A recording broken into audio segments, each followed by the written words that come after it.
जानकी जीवन स्मरण जय जय राम पार्वती पते हर हर महादेव पुंडलीक वरदा हरि विठ्ठल श्री अनंत कोटी ब्रह्मांड नायक राजाधिराज सच्चिदानंद सद्गुरु श्री ब्रह्मचैतन्य महाराज की जय। श्री महाराजांच्या सेवेमध्ये आपण बद्धमुक्त निरूपण हा 6वा समास पाहतोय 7व्या दशकामधला। बद्ध दशा आणि मुक्त दशा यामध्ये शिष्याचा गोंधळ झालेला आहे, श्रोत्याचा गोंधळ झालेला आहे। त्यानं सद्गुरूंना प्रश्न विचारला की वेदांमध्ये तर असं म्हटलेलं आहे की शुक आणि वामदेव हे दोघेच मुक्त झाले, तर मग बाकीचे झाले की नाही?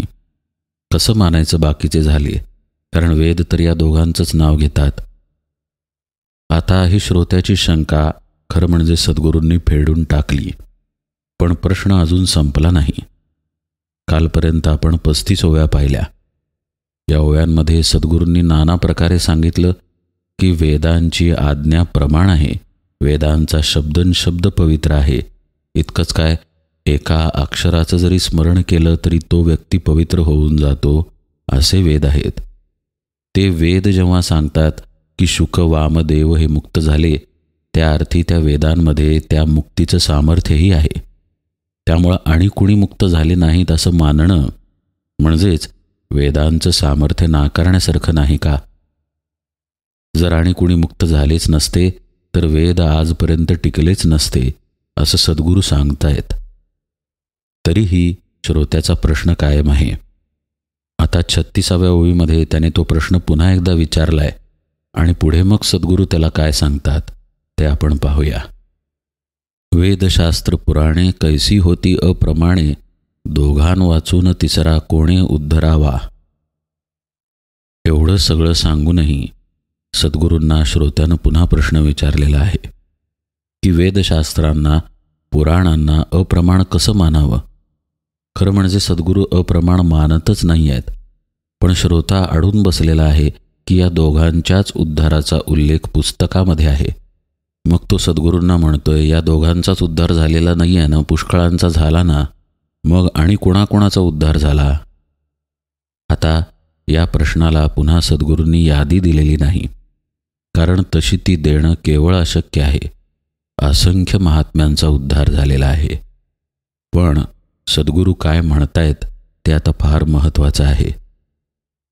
म्हणसी काष्ठी लागून पडला, तोची एक मुक्त झाला, शुक तोही अनुवादला नाना निरूपणे।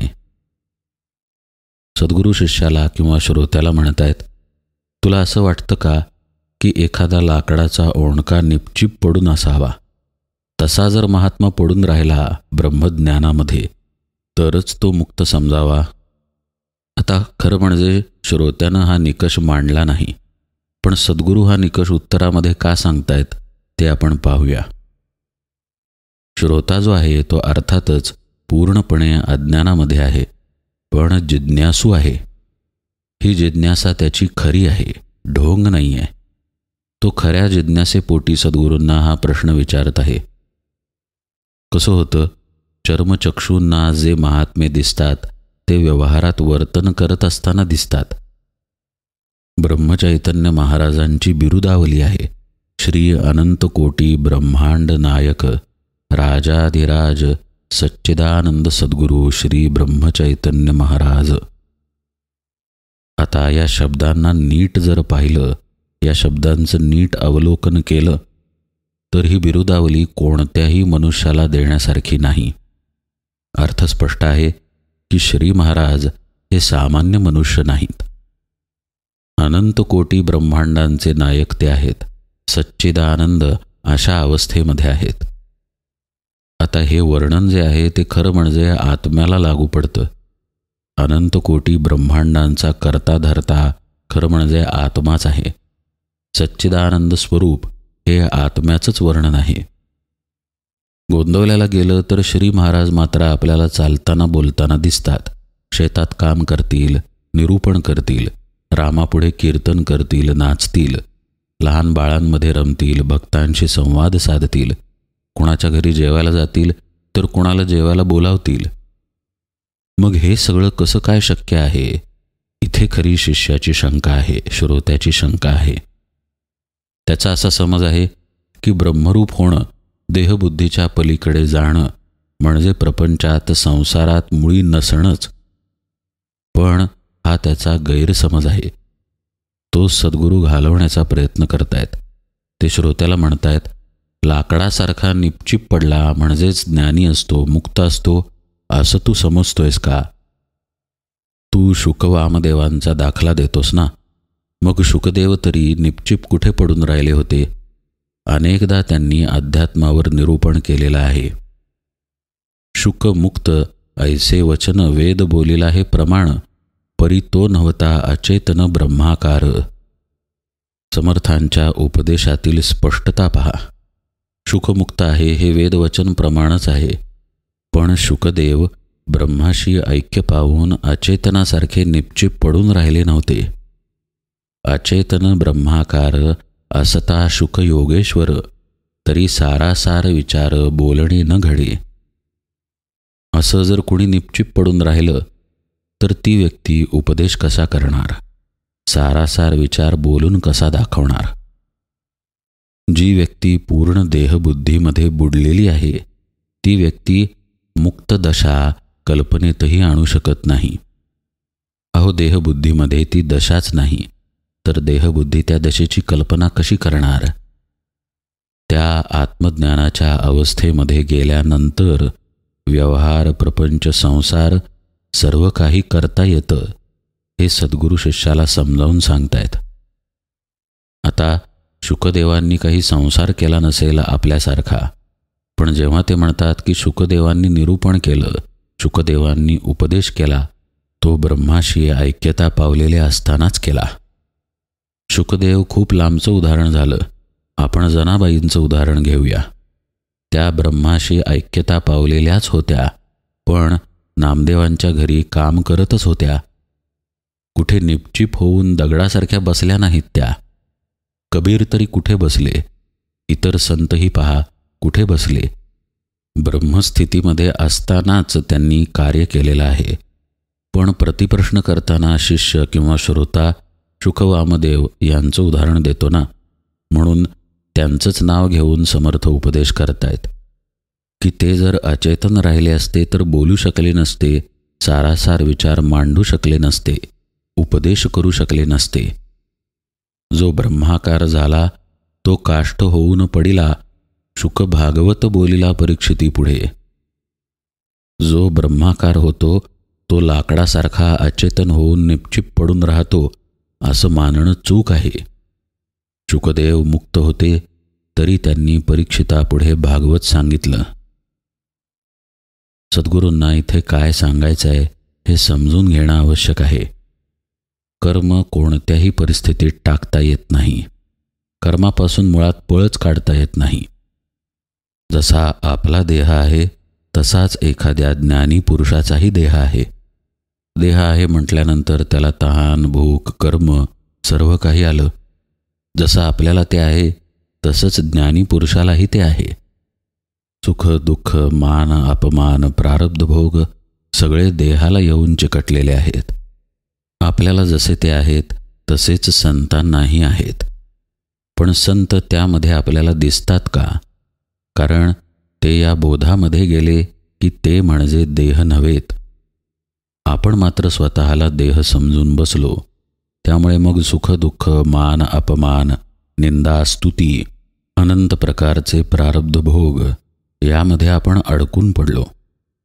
असं अडकून पडलेला जो श्रोता आहे तो ज्ञानी पुरुषाबद्दल वक्तव्य करतोय. पुस्तकातील एक ओळ वाचून सद्गुरूंना प्रश्न करतोय की हे दोघेच उद्धरून गेले, बाकी कोणीही नाही. ही पूर्णपणे अज्ञान दृष्टी आहे, भ्रमरूप दृष्टी आहे. सद्गुरू सांगतायत की असं महात्म्याला ओळखता येत नाही. त्याचा देह, देहाचे भोग, देहाचं कर्म कुठेही जात नाही. पण अंतस्थिती त्याची निराळी असते, आपल्यासारखी नाही. म्हणूनच जसे शुकदेव दिसतात तसाच परीक्षित दिसेल, पण परीक्षित शुकदेव नाही. परीक्षितानं श्रवण केलं, त्याचा उद्धार झाला, ही पुढची गोष्ट झाली. पण शुकदेव मुक्तावस्थेमध्येच होते, उपदेश करण्याच्या आधी आणि उपदेश करत असताना आणि उपदेश करून झाल्यानंतरही. त्यामुळं ब्रह्मस्थितीतील महात्मा निपचिप पडून राहतो हा समज काही योग्य नव्हे. निरूपण हे सारासार बोलीला पाहिजे विचार, धांडोळावे सचराचर दृष्टांता कारणे. क्षण एक ब्रह्मची व्हावे, क्षण एक दृश्य धांडोळावे, नाना दृष्टांती संपादावे वक्तृत्वासी. अध्यात्माचं निरूपण करताना सारासार विचार लोकांना समजेल अशा रीतीनं स्पष्ट करून समजून द्यावा लागतो. निरूपण जेव्हा महात्मा करतो त्यावेळी काय समजायचं? तो देहबुद्धीवर आहे की ब्रह्मस्थितीमध्ये आहे? ब्रह्मस्थितीची लक्षणे लावली तर मग त्यानं बघता कामा नये, ऐकता कामा नये, बोलता कामा नये, देहानं खरं म्हणजे दिसताच कामा नये. पण अशी ब्रह्मस्थितीची लक्षणं सांगता येत नाहीत. हा जाणीवेचा प्रांत आहे. आपण देह आहोत या जाणीवेमध्ये आहोत. जो ब्रह्मज्ञानी आहे तो आपण आत्मा आहोत या जाणीवेमध्ये आहे. समर्थ जे जाता जाता सहजपणे सांगतात, देहबुद्धी ते आत्मबुद्धी करावी, तो प्रांत इतका सोपा नाही. देहबुद्धी म्हणजे काय आणि आत्मबुद्धी म्हणजे काय? दोन्हीही गोष्टी सूक्ष्मच आहेत. जसं अलीकडच्या समासात आपण पाहिलं की मनच आहे जे मोक्षाला आणि बंधनाला कारणीभूत ठरतं. मनाच्या साह्यानं आपण आपलं बंधन तोडायचं आहे आणि ज्या मनाच्या साह्यानं आपण बंधन तोडलं त्या मनालाही नंतर टाकून द्यायचं आहे. आता ही सूक्ष्म स्थिती आहे. या स्थितीमध्ये जो गेला तोच त्या स्थितीला जाणू शकेल. मातृत्व जगामध्ये आहेच की, पण सर्व स्त्रिया मातृत्व उपभोगू शकत नाहीत. जी आई आहे तिलाच आई पण माहीत आहे. एखादं लेकरू आपल्या पोटातून बाहेर येणं आणि त्यानं स्तनपान करणं, यातलं सुख, यातली भावना वाचून कळणार नाही, बघून कळणार नाही, कुणी सांगूनही कळणार नाही. प्रत्यक्ष जी आई होते तिलाच ते समजू शकते. तसं ब्रह्मस्थितीच्या बाबत आहे. देह तिथेच आहे. देह आहे म्हटल्यानंतर त्याचं प्रारब्ध, त्याचे कर्मभोग, त्याचं संचित सर्व काही तिथे आहे. पण तो तिथे नाही ना, हा महत्त्वाचा मुद्दा आहे. तो देहातीत झालेला आहे पण दिसतो देहामध्ये. अशी ही ब्रह्मदशा आहे.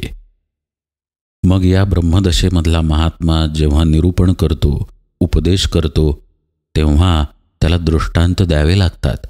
ते दृष्टांत देण्यासाठी दृश्याची मदत घ्यावी लागते. अभ्यास करावा लागतो, ग्रंथ वाचावे लागतात, सर्व काही करावं लागतं.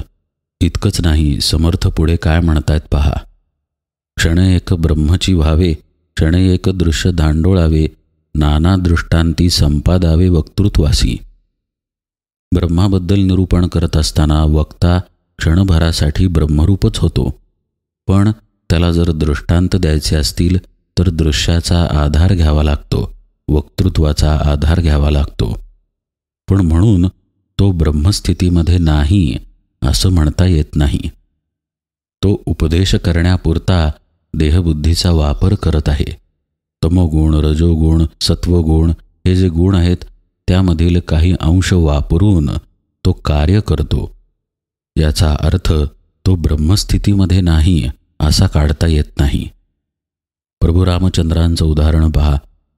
ज्या क्षणी ते युद्ध करत आहेत त्या क्षणी तमोगुणाचा वापरच करत आहेत. युद्ध करणे, हत्या करणे हे सर्व तमोगुणामध्ये येतं. पण रामचंद्रांना तमोगुणी म्हणता येईल का?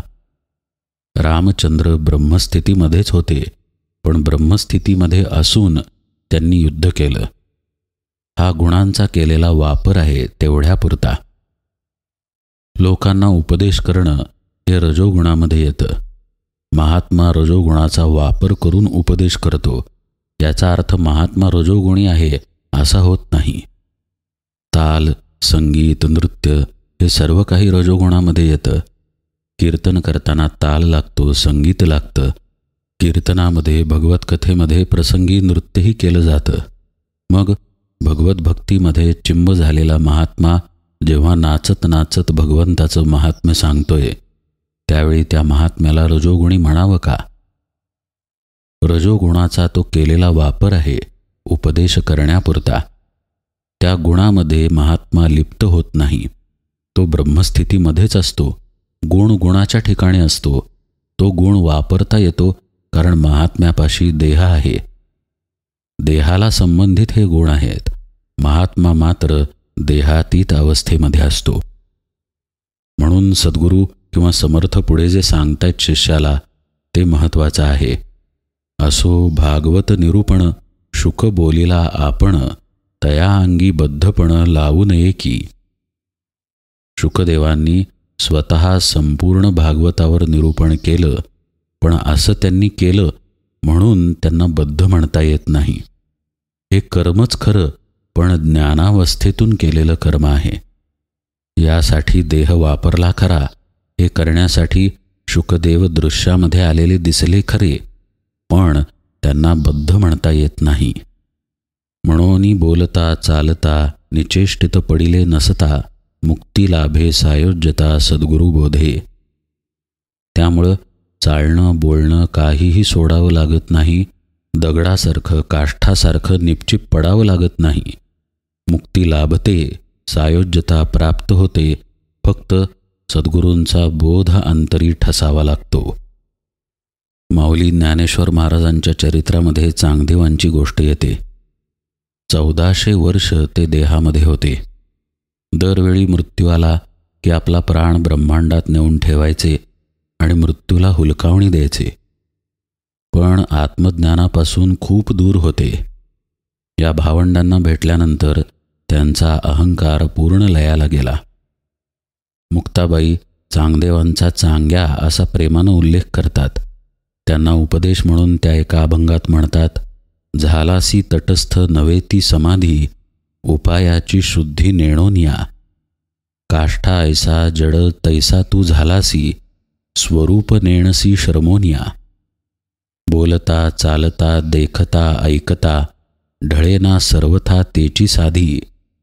ब्रह्मादिक ऐसी समाधी इच्छिती, तयासी ही स्थिती प्राप्त नाही. ऐके रे चांग्या करासी हे कल्पना, पाविसी त्या खुणा मुक्ताई म्हणे. जोपर्यंत कल्पनेचा ग्रास होत नाही. कल्पनेचा ग्रास हा विषय आपण विस्तृतपणे पाहिलेला आहे.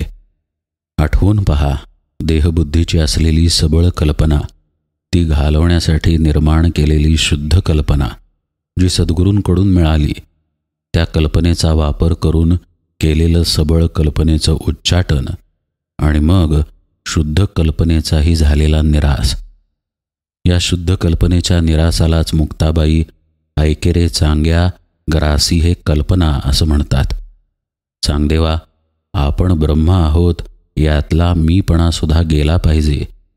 कोणत्याही स्वरूपात तिथे साक्षी राहता कामा नये, मी राहता कामा नये. पूर्णपणे मीचा साक्षीचा लय आत्मस्वरूपामध्ये झाला तरच सायुज्यता प्राप्त होते. पाविसी त्या खुणा मुक्ताई म्हणे. नुसतं ताठ बसून लाकडासारखं स्थिर होऊन मुक्ती मिळणार नाही.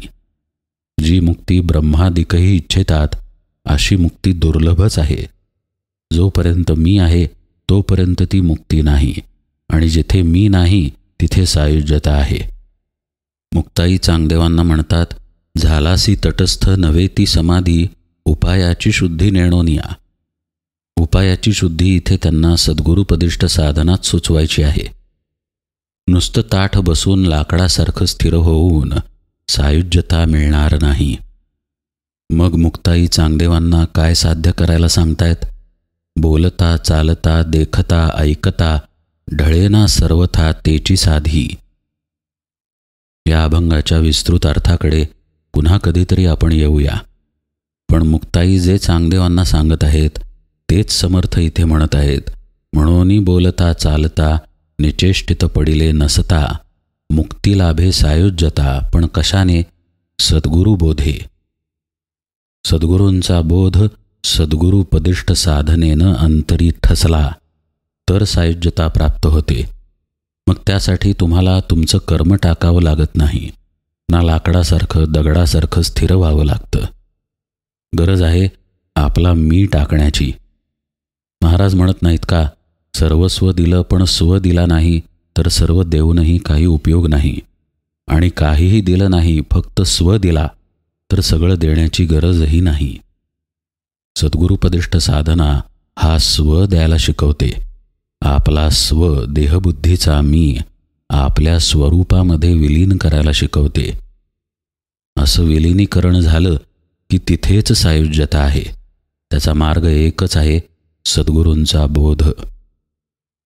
पुढे आता विषय समर्थांनी कसा नेलेला आहे ते आपण यथावकाश पाहूया. आज निरूपण सेवेला इथेच विराम देतो. जानकी जीवन स्मरण जय जय राम.